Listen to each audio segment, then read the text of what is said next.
हरियाणा में विधानसभा चुनाव को लेकर बड़ी हलचल मची हुई है और भारतीय जनता पार्टी यानी भाजपा और अन्य दल चुनाव की तारीख को लेकर अलग अलग राय रख रहे हैं। भाजपा ने चुनाव आयोग से अनुरोध किया है कि 1 अक्टूबर को होने वाले चुनाव को थोड़ा आगे बढ़ा दिया जाए। क्यों? क्योंकि पार्टी का कहना है कि उस समय कई छुट्टियां पड़ रही हैं जिससे मतदान का प्रतिशत कम हो सकता है। लोकसभा चुनाव में जैसे हुआ था, यहाँ भी भाजपा को डर है।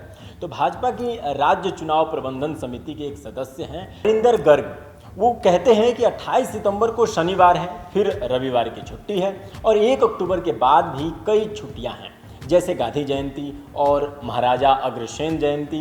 इस वजह से लोग अपने अपने कामों में व्यस्त हो सकते हैं और मतदान करने नहीं आ पाएंगे। इसलिए भाजपा चाहती है कि चुनाव की तारीख छुट्टियों के बाद रखी जाए ताकि ज़्यादा से ज़्यादा लोग मतदान कर सकें। लेकिन दूसरी तरफ विपक्ष है, वो कहाँ चुप रहने वाला है।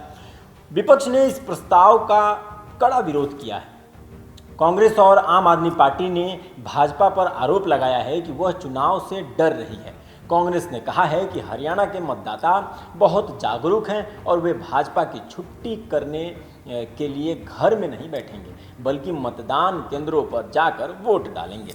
आम आदमी पार्टी यानी आप ने भी भाजपा पर तंज कसते हुए कहा कि सत्तारूढ़ पार्टी चुनाव से पहले ही हार के बहाने ढूंढने लगी है। अब सभी की निगाहें चुनाव आयोग की बैठक पर है जो दिल्ली में हो रही है। आयोग यह फैसला करेगा कि चुनाव की तारीख तय समय पर होगी या फिर उससे आगे बढ़ाया जाएगा। जनता भी इस फैसले का इंतजार कर रही है क्योंकि इसका असर चुनाव के परिणामों पर भी पड़ सकता है।